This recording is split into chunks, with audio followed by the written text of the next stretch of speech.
बिस्मिल्लाहिर्रहमानिर्रहीम। अस्सलाम वालेकुम दोस्तों, कैसे हो आप सब। उम्मीद करता हूँ आप सब ठीक होंगे। Welcome back to the new video and welcome back to the channel literature coverage. आओ लिटरेचर पढ़ें। दोस्तों, आज की इस वीडियो में हम लोग एक लिटरेरी थ्योरी पढ़ेंगे, फेमिनिज्म।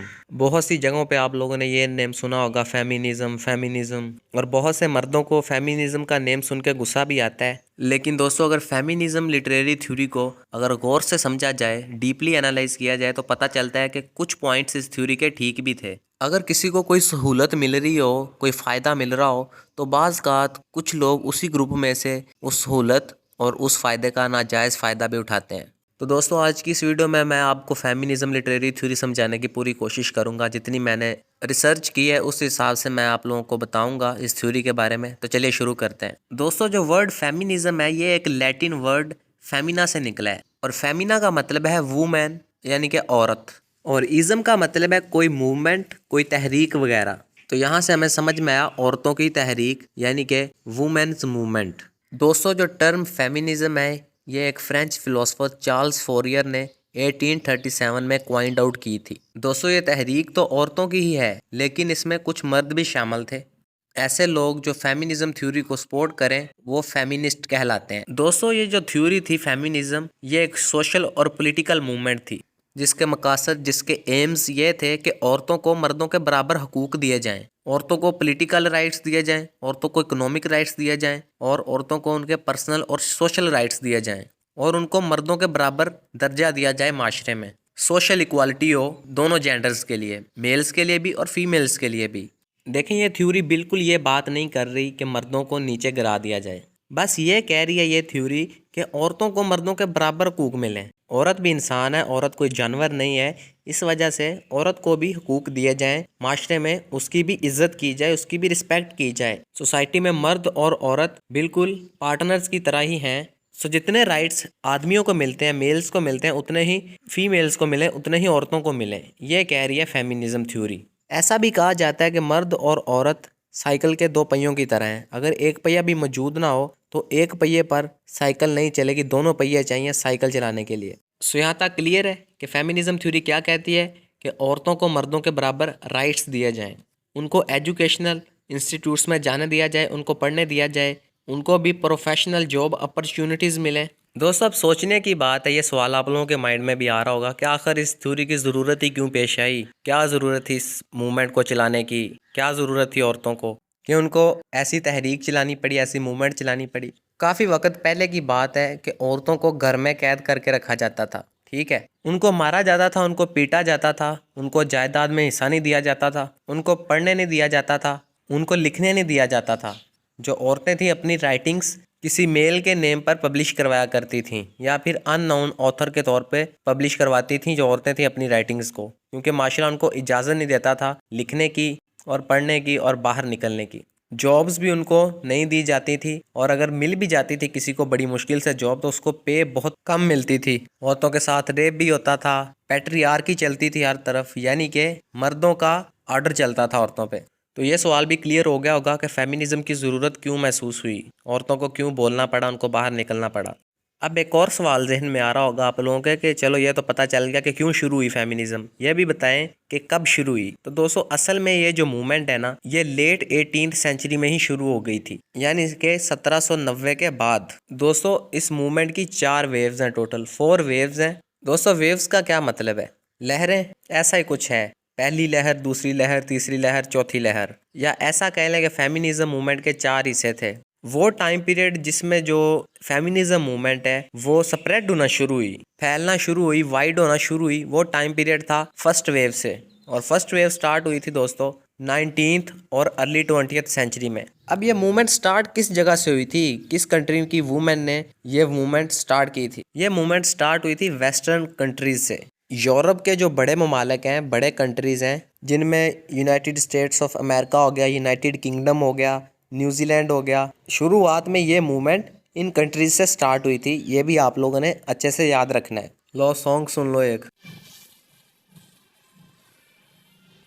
आंखें लाल रहती हैं, ये वाला सॉन्ग है। दोस्तों, वीडियो बनाते टाइम शोर आता है तो क्या करूं, सोचा आप लोगों को भी सुना दूं। अच्छा, हम कहाँ पे थे? हाँ, फेमिनिज्म पे। तो अब आप लोगों को समझ आ गई ना कि ये मूवमेंट कहाँ पे स्टार्ट हुई थी। किस जगह पे किस मुल्क में स्टार्ट हुई थी, अब पता चल गया ना। अब मैंने वेव्स का नेम लिया है तो बताना तो पड़ेगा ना कि वेव्स का क्या मतलब है। अब फेमिनिज्म मूवमेंट स्टार्ट कहाँ से हुई, कैसे हुई और ये फर्स्ट वेव की वजह कैसे बनी, ये हम लोग अब देखेंगे। दोस्तों 1789 से 1799 तक का जो टाइम पीरियड है इसको फ्रेंच रेवोल्यूशन कहा जाता है, क्योंकि इस टाइम पीरियड में फ्रांस में एक रेवोल्यूशन आया था जिसको फ्रेंच रेवोल्यूशन कहा जाता है। तो इसमें वुमेन ने भी, औरतों ने भी अपना रोल प्ले किया था इस रेवोल्यूशन में। दोस्तों इस टाइम पीरियड पे मेल्स को पॉलिटिक्स में जगह दी जाती थी और फीमेल्स को पॉलिटिक्स में नहीं आने दिया जाता था। तो एक फ्रेंच सोशल रिफॉर्मर थी जिसका नेम था ओलिम डी गोजिस। इसने एक वर्क लिखा था declaration of the rights of the women. 1791 में 1791 को ये वर्क लिखा था। ओलिम डी गोजिस ये एक फीमेल राइटर थी, फेमिनिस्ट थी और एक ड्रामेटिस्ट थी। इसने ये बुक इस वजह से लिखी जो मैंने आपको अभी बताई है, declaration of the rights of the women, क्योंकि 1789 यानी कि 1789 को एक कानून पास किया गया था, declaration of the rights of the man and the citizens. उसके मुकाबले में ये बुक लिखी थी ओलिम डी गोजिस ने, जिसमें जेंडर इक्वालिटी की बात की गई थी और पॉलिटिकल राइटिंग्स वगैरह मौजूद थी इस बुक में जो ओलिम डी गोजिस ने लिखी थी, declaration of the rights of the women and the female citizen. तो दोस्तों इनलाइटनमेंट इरा चल रहा था यूरोप में, फ्रेंच रेवोल्यूशन चल रहा था, तो ओलिम डी गोजिस को मार दिया गया उसकी पॉलिटिकल राइटिंग्स की वजह से। ये एक फ्रेंच ऑथर थी, इस वजह से इसका ज़्यादा नेम नहीं लिया जाता। लेकिन एक इंग्लिश ऑथर थी, फिर एक फेमिनिस्ट थी जिसका नेम था मैरी वॉलस्टोनक्राफ्ट। उसने एक वर्क लिखा a vindication of the rights of the women. English writer थी ये, तो इसके बारे में बहुत सारे लोग बात करते हैं, और जो फ्रेंच ऑथर थी ओलिम डी गोजिस उसके बारे में कम लोग ही बात करते हैं।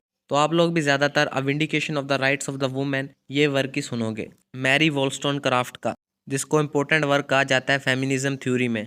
ध्यान से याद रखना, a vindication of the rights of the women, declaration of the rights of the women. ये जो बुक थी ना, इसमें एक लाइन है, women are not just equal to men but also their partners equally. और a vindication of the rights of the women, इसमें भी एक लाइन है, if women are silly society has made them like this. यानी औरतें अगर दिमागी लिहाज से थोड़ी कमजोर हैं तो माशरे ने उनको ऐसा बना दिया है। ऐसा बोला था मैरी वॉलस्टोनक्राफ्ट ने। और जो ओलिम डी गोजिस थी उसने फीमेल के राइट्स की बात की, वुमेन के राइट्स की बात की कि उनको भी पॉलिटिकल राइट्स बराबर के दिए जाएं जैसे मर्दों को दिए जाते हैं। और फ्रेंच रेवोल्यूशन के फेलियर को एक्सपोज किया उसने अपनी बुक में, तो उसको मार दिया गया था। दोस्तों इस टाइम के ऑथर्स की आप बात करो, जो मेल ऑथर्स थे वो अपनी राइटिंग्स में औरतों को कोई ज़्यादा इंपॉर्टेंस नहीं देते थे। आप शेक्सपियर्स की राइटिंग्स पढ़ लें, आप चार्ल्स डिकन्स के नॉवेल्स पढ़ लें, तो वहाँ पे औरतों को इतनी इंपॉर्टेंस नहीं दी गई। और एक फ़िलोसफ़र था जीन जैक्स रोजियो, अगर मैंने सही प्रोनाउंस नहीं किया तो इसके लिए माजरत। इस फिलोसफर ने औरतों के बारे में कहा था, silly and frivolous creatures born to be subordinate to man, कि औरतें जो है वो कमज़ोर दिमाग वाली होती हैं और गैर संजीदा होती हैं, और मर्दों के मुकाबले में जो औरत है वो इन्फीरियर है, उसकी हैसियत कम है मर्द के मुकाबले में। ये मतलब बनता है इन लाइनों का। और अरिस्टोटल ने भी यही कहा था कि जो औरतें हैं वो मर्दों को सर्व करने के लिए हैं। ये बात तो ठीक है, क्योंकि जो एक औरत होती है, एक बीवी होती है, वो अपने शोहर की खिदमत करती है। फिर दोस्तों एक और वूमेन थी सोजर्नर ट्रूथ जिसका नेम था, ये एक ब्लैक वूमेन थी। इसने ब्लैक वूमेन के राइट्स के लिए बात की थी और एक लाइन बोली थी, एंड आई अ वूमेन, जिसका मतलब ये बनता है कि अगर मेरा रंग काला है तो क्या मैं औरत नहीं हूँ। तो दोस्तों इस तरह से फिर एक वेव चली, फेमिनिज्म की एक वेव चली जिसको फर्स्ट वेव का नेम दिया गया। उसमें क्या हुआ कि जो वुमेन थी उन्होंने मिलके ये डिमांड की कि उन्हें वोटिंग का हक दिया जाए, उनको प्रॉपर्टी रखने का हक दिया जाए, वो वोट डाल सकें, वो पॉलिटिक्स में आ सकें, उनको पॉलिटिकल राइट्स दिए जाएं और उनको जायदाद में से हिस्सा भी दिया जाए। वो प्रॉपर्टी अपनी ख़रीद सकती हैं, वो अपनी प्रॉपर्टी रख सकती हैं, ऐसा उनको राइट मिलना चाहिए वुमेन को। फर्स्ट वेव का मकसद ये था। John Stuart Mill United kingdom की पार्लियामेंट का एक मेंबर था, उसने औरतों के लिए वोटिंग राइट्स की बात की, लेकिन उसकी बात को रिजेक्ट कर दिया गया था। दोस्तों जो फर्स्ट वेव ऑफ फेमिनिज्म है ये 19th और 20th सेंचुरी तक रही थी। 1960 में ये वेव ख़त्म हुई थी, ये आप लोगों ने याद रखना है। दोस्तों फर्स्ट वेव ऑफ फेमिनिज्म में लीगल राइट्स की बात की गई कि औरतों को भी उनके हकूक दिए जाएं, औरतों को भी इंसाफ मिले और मर्दों और औरतों के लिए कानून बराबर हो। जिस तरह मेल्स के लिए पॉलिटिक्स में जगह है, औरतों को भी जगह मिले पॉलिटिक्स में, उनको प्रॉपर्टी खरीदने का और प्रॉपर्टी रखने का, प्रॉपर्टी बेचने का हक हासिल हो। और औरतें वोट डाल सकें, ये भी उनको परमिशन दी जाए। फर्स्ट वेव ऑफ फेमिनिज्म में ये इंपॉर्टेंट चीज़ थी, ये आपने अपने जहन में रखनी है। दोस्तों वेस्टर्न वर्ल्ड में ये वेव स्टार्ट हुई थी, फर्स्ट वेव ऑफ फेमिनिज्म। और फर्स्ट वेव ऑफ फेमिनिज्म में फेमिनिज्म की एक टाइप है जिसको कहते हैं लिबरल फेमिनिज्म, या फिर इसको लिबरल वुमेन्स राइट्स मूवमेंट भी कहा जाता है। लिबरल का आपको पता होगा कि इंडिपेंडेंट, आज़ाद, और फेमिनिज्म का मैंने आपको मतलब समझा दिया है, वुमेन्स मूवमेंट। लिबरल फेमिनिज्म का मतलब ये है कि जेंडर इक्वालिटी हो और पॉलिटिक्स में पॉलिटिकल और लीगल रिफॉर्म्स हों और वुमेन को भी मौका दिया जाए कि वो पॉलिटिक्स में आ सकें, क्योंकि वो भी इंसान है तो उनका भी हक बनता है। लिबरल फेमिनिज्म बहुत इंपॉर्टेंट है, एक पार्ट है, समझ लें, फर्स्ट वेव ऑफ फेमिनिज्म का। लिबरल फेमिनिज्म के मुताबिक मर्द और औरत बराबर हैं, बराबर के शेयरिंग हैं, और इसका ये भी मेन फोकस था कि औरतों को वोट डालने की इजाज़त दी जाए। ये डिमांड थी लिबरल फेमिनिज्म की। औरतों का जो वोट डालना है उसको वुमेन सफरेज भी कहा जाता है, और इसके अलावा औरतों को एजुकेशनल राइट्स भी दिए जाएं, ये भी शामिल था इसमें। और फिर क्या हुआ, इंटरनेशनल वुमेन सफरेज अलायंस, ये एक ऑर्गेनाइजेशन बनी 1904 में बर्लिन जर्मनी में, जिसका ये मकसद था कि एक कैंपेन चलाई जाए ताकि जो औरतें हैं वो भी वोट डाल सकें, उनको भी वोट डालने का राइट हासिल हो। ये मकसद था इस ऑर्गेनाइजेशन का, और ये फेमिनिस्ट ऑर्गेनाइजेशन थी। और दोस्तों इस मूवमेंट में कुछ मर्द भी शामिल थे, जैसे कि मैंने आपको भी बताया कि जॉन स्टुअर्ट मिल, उसने भी औरतों के वोटिंग राइट्स की बात की थी।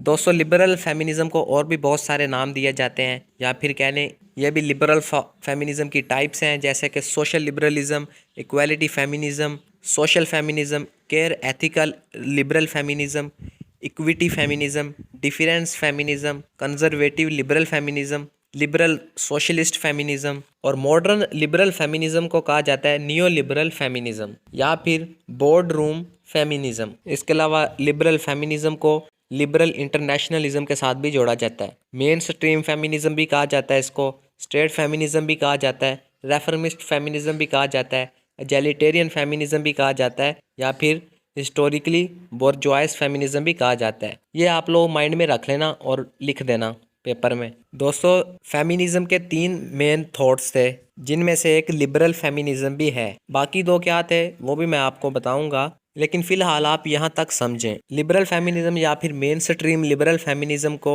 2 कलर्स के साथ शो किया जाता है, या फिर कह लें सिंबल्स के तौर पर 2 कलर्स यूज़ किए जाते हैं, सनफ्लावर और गोल्ड कलर। 1860 से लेकर 1960 तक ये कलर्स यूज़ हुए थे। सबसे पहले ये यूनाइटेड स्टेट्स में शुरू हुआ ये काम, और उसके बाद यूरोप में फैल गया। और इसके अलावा जो फेमिनिज्म मूवमेंट है ये और भी बहुत सारी मूवमेंट के साथ मिलती है, जैसे कि साइको एनालिसिस, मार्क्सिज्म, इस तरह से। ये चीज़ भी हम लोग समझेंगे, अभी इतना ही आप लोग अपने जहन में रखें। अब दोस्तों ये भी जान लेते हैं कि फर्स्ट वेव ऑफ फेमिनिज्म में राइटर्स कौन कौन से थे। तो दोस्तों मैं आपको बता दूं कि फर्स्ट वेव ऑफ फेमिनिज्म में सबसे इम्पोर्टेंट जो फेमिनिस्ट थी, फेमिनिस्ट राइटर थी, वो थी मैरी वॉलस्टोनक्राफ्ट। इसको फर्स्ट वेव ऑफ फेमिनिज्म की फोर मदर भी कहा जाता है। मैंने आपको वीडियो में पहले भी बताया हुआ है, a vindication of the rights of a women, ये बुक लिखी थी मैरी वॉलस्टोनक्राफ्ट ने, जो कि बहुत इंपॉर्टेंट समझी जाती है फर्स्ट वेव ऑफ फेमिनिज्म के स्टार्ट के लिए। लेकिन कुछ 100 सालों के बाद first wave of feminism start हुई थी इस बुक के पब्लिश होने के बाद, a vindication of the rights of a women. इसके अलावा मैंने आपको जॉन स्टुअर्ट मिल का बताया, इसके अलावा सोजर्नर ट्रुथ का बताया, और इसके अलावा एलिज़ाबेथ ब्लैकवेल, ये भी एक फेमिनिस्ट थी। इसके अलावा मैं कुछ और फेमिनिस्ट के नेम भी बता देता हूँ आपको, जो फर्स्ट वेव ऑफ फेमिनिज्म में इंपॉर्टेंट हैं, जिन्होंने फर्स्ट वेव ऑफ फेमिनिज्म में वर्क किया। उनमें है Jane Addams, Dorothy Day, Elizabeth Cady Stanton, Lucretia Mott and Susan B Anthony. दोस्तों 1848 में जो एलिज़ाबेथ कैडिस स्टैंटन और लुक्रेटिया मॉट थी ना, जो इन्होंने मूवमेंट स्टार्ट की थी एक औरतों के वोटिंग राइट्स के लिए। जुलाई 1848 से निका फॉल्स न्यूयॉर्क में ये मूवमेंट स्टार्ट हुई थी। और इसके अलावा जो फर्स्ट वेव ऑफ फेमिनिज्म, ये टर्म क्वाइंट आउट की थी। फर्स्ट वेव फेमिनिज्म जो टर्म थी ये क्वाइंट आउट की थी एक जर्नलिस्ट ने, जिसका नेम था मार्था लियर। 1968 में इसने एक आर्टिकल लिखा था मार्च 1968 में, जिसका नेम था the second feminist wave, what do this women want. दोस्तों आई होप आप लोगों को फर्स्ट वेव ऑफ फेमिनिज्म समझ में आई होगी। अब चलते हैं सेकंड वेव ऑफ फेमिनिज्म की तरफ। आज हम सिर्फ 2 waves of feminism he cover करेंगे, बाकी 2 वेव्स अगली वीडियो में कर लेंगे। दोस्तों अब जो सेकंड वेव ऑफ फेमिनिज्म है ये 1960 में शुरू हुई थी और ये 1980 तक चली थी। समझ लें ये फर्स्ट वेव ऑफ फेमिनिज्म की ब्रॉड फॉर्म है, एक वाइड फॉर्म है जिसमें वुमेन ने अपने राइट्स की ही बात की थी। और वो कौन से राइट्स हैं वो हम देख लेते हैं। दोस्तों, जो फर्स्ट वेव ऑफ फेमिनिज्म थी वो कामयाब रही थी। उसमें औरतों को वोट डालने का हक मिल गया था, पॉलिटिक्स में आने का हक मिल गया था, प्रॉपर्टी रखने का हक मिल गया था। यूएसए, यूके और न्यूजीलैंड में वुमेन को वोट डालने का हक मिल गया था। अब जो सेकंड वेव है वो पूरे वेस्टर्न वर्ल्ड में स्टार्ट हो गई थी और उसमें भी यही बात की गई थी कि वुमेन को मैन के बराबर इक्वेलिटी दी जाए। ये जो सेकंड वेव थी इसमें ज़्यादातर वाइट वुमेन की बात की गई थी और ब्लैक और ब्राउन वुमेन की बात नहीं की गई थी। इसमें भी वुमेन के राइट्स की बात की गई थी लेकिन एक वाइड रेंज में बात की गई थी, जिसमें वुमेन के कुछ ज़्यादा ही इश्यूज बताए गए थे कि उनको ये मसले हैं तो उनका हल निकाला जाए। सेकंड वेव में औरतों ने ये डिमांड की कि उनको फैमिली राइट्स दिए जाएँ, उनको रिप्रोडक्टिव राइट्स दिए जाएँ, उनको अबॉर्शन और प्रेगनेंसी के राइट्स मिलें और उनको ऑफिस में काम करने के भी राइट्स मिलें। दोस्तों, इस मूवमेंट के स्टार्ट होने की वजह ये थी कि यूएसए में फर्टिलिटी रेट बढ़ गया था। तो सेकंड वेव ऑफ फेमिनिज्म इस वजह से आई कि बच्चे ज़्यादा पैदा होने लग गए थे, तो औरतें जो थी अपना ज़्यादातर टाइम बच्चों को देने लग गई थी और उनको किसी और काम के लिए टाइम ही नहीं मिलता था, सारा टाइम बच्चों को मिलता था। तो औरतें जो थी वो सोशल लाइफ से कट हो गई थी, अलग हो गई थी और बच्चों को ही टाइम देती थी अपना। तो इस वजह से उन्होंने सोचा कि फैमिली प्लानिंग होनी चाहिए प्रॉपर, उनको राइट्स दिए जाएं।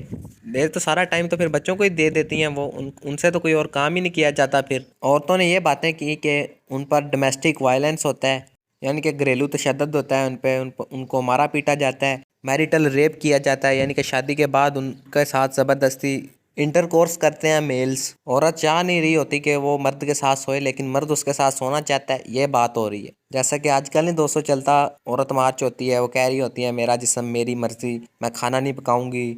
और औरतें कहते हैं जब उनका दिल होगा तब वो मर्द के साथ सोएंगी और प्रेगनेंसी भी तब होगी जब औरत चाहेगी। और ये भी कहा जाता है कि मर्द को भी चाहिए कि वो बच्चे पैदा करे ताकि उसको भी पता चले कि कितनी तकलीफ होती है औरत को बच्चा पैदा करते। यानी वुमेन ने डिमांड की सेकंड वेव ऑफ फेमिनिज्म में कि प्रॉपर एक लॉ हो अबॉर्शन का और प्रेगनेंसी का।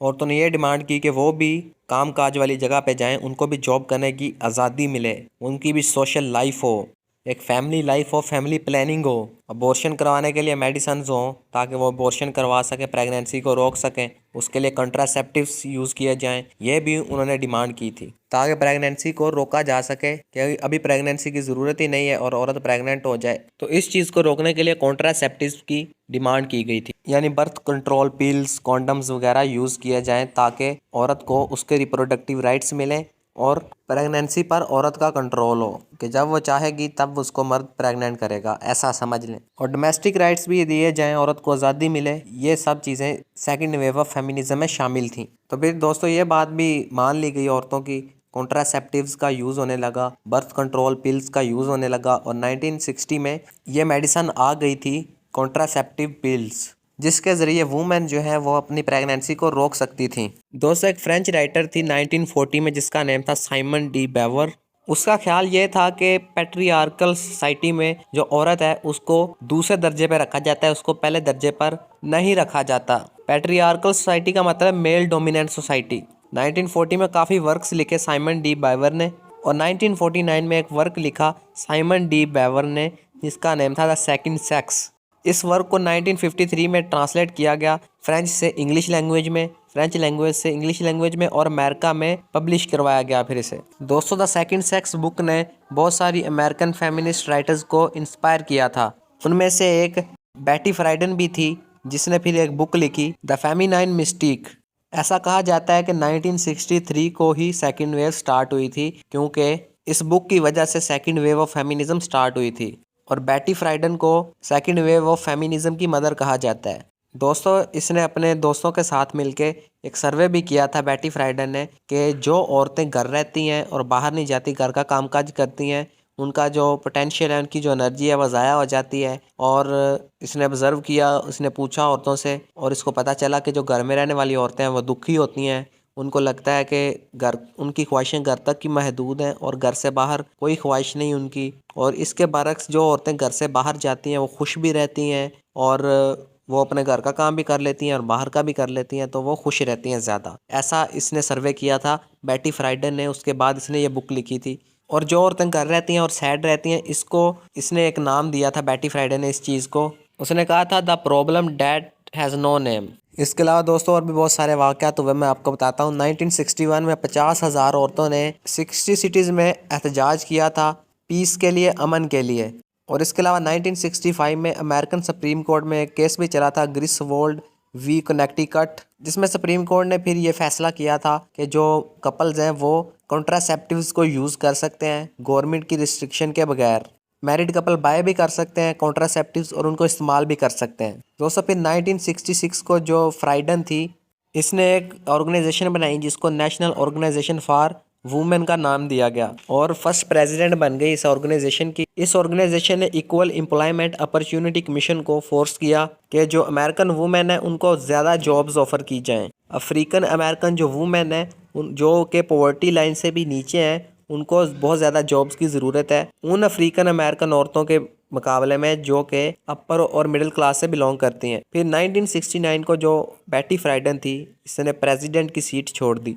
दोस्तों ये सारी चीज़ें अमेरिका में हो रही थी। दोस्तों दिसंबर 14, 1961 को American president John F Kennedy ने एक कमीशन बनाया जिसका नाम रखा गया president's commission on the status of women. ये कमीशन इस बात की इन्वेस्टिगेशन करता था क्या वुमेन को एजुकेशन मिल रही है, क्या काम वाली जगह पे उनको सही तरह से ट्रीट किया जा रहा है, क्या कानून मर्दों और औरतों के लिए बराबर है। ऐसा कमीशन बनाया गया और इसमें पहली बार एक लेडी को अपॉइंट किया गया जो कि इस ऑर्गेनाइजेशन को कंट्रोल करती थी, जिसका नाम था एलियनर रोजवेल्ट। ये इस ऑर्गेनाइजेशन को लीड करती थी। 1963 में इस ऑर्गेनाइजेशन ने एक रिपोर्ट पेश की थी जो कि न्यूक्लियर फैमिली को सपोर्ट करती थी ताकि जो औरतें हैं वो मदर का रोल प्ले कर सकें। न्यूक्लियर फैमिली का मतलब ऐसी फैमिली जिसमें कपल्स वगैरह हों और उनके बच्चे भी हों। और इस रिपोर्ट में ये भी बताया गया कि काम वाली जगहों पे औरतों को डिस्क्रिमिनेट किया जा रहा है, उनको पे जो है वो इक्वल नहीं मिलती मर्दों के, लीगल इनइक्वालिटी भी है और काम करने वाली औरतों को ज़्यादा सपोर्ट नहीं मिलती। इस चीज़ को ठीक किया जाए ताकि औरतों को मर्दों के बराबर पे मिल सके और उनके लिए भी जॉब अपॉर्चुनिटीज़ हों जितनी मर्दों के लिए होती हैं और बच्चों की केयर का जिम्मा भी औरतें लें। फिर 1963 में द इक्वल पे एक्ट आया और 1964 में सिविल राइट एक्ट भी आया था ताकि जो बार्स के ऑनर्स हैं वो एम्प्लॉयज़ को, ख़ासतौर पे वुमेन एम्प्लॉयज़ को डिस्क्रिमिनेट ना करें।